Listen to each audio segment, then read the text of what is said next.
देश के दो दिग्गज निजी बैंकों यानी एचडीएफसी और आईसीआईसीआई बैंक के तिमाही नतीजे आए हैं और ये तिमाही नतीजे बताते हैं कि रिजर्व बैंक की तरफ से ब्याज दर में कटौती के बावजूद बैंकों की लोन ग्रोथ सुस्त रही है। साथ में प्रोविजनिंग बढ़ने के साथ उनके नेट इंटरेस्ट मार्जिन भी कम हुए हैं।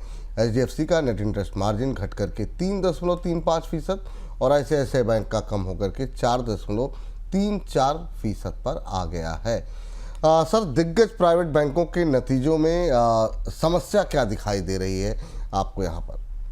इसे आप ये कह सकते हैं कि आप एक चावल नहीं उठा रहे हैं बल्कि पूरी खिचड़ी में से दो बड़े चमचे निकाल रहे हैं और उनके साथ आप बाजार के बैंकिंग क्षेत्र की परिस्थिति को टेस्ट कर रहे हैं। एचडीएफसी और आईसीआईसीआई बैंक के नतीजों ने भारतीय बैंकिंग व्यवस्था में कई गंभीर भीतर से उभरती हुई चुनौतियों की तरफ इशारा किया। हालांकि बाजार की प्रतिक्रिया आज कुछ अलग थी, लेकिन अगर आंकड़ों का भीतर से पड़ताल करें, जो डेटा पॉइंट हमने कोशिश की, तो हमें भारतीय बैंकिंग सेक्टर में और कंपनी बैंकिंग क्षेत्र में कुछ बड़े दबाव बनते दिखाई दे रहे हैं, जिनका नोटिस आने वाले समय में किया जाएगा। विपुल जी ने आपको बताया कि निम में तेजी से गिरावट हुई। हम पहले भी चर्चा करते रहे कि लोन की पर ब्याज दरें उतनी नहीं बढ़ी, डिपॉजिट बढ़ाने की होड़ रही और इसके कारण निम में गिरावट आई है।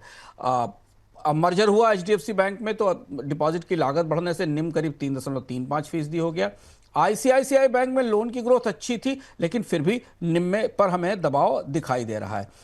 इसका असर क्या होगा? जैसे जैसे निम कम होता जाएगा, बैंकों को अपना मुनाफा बढ़ाना मुश्किल होगा।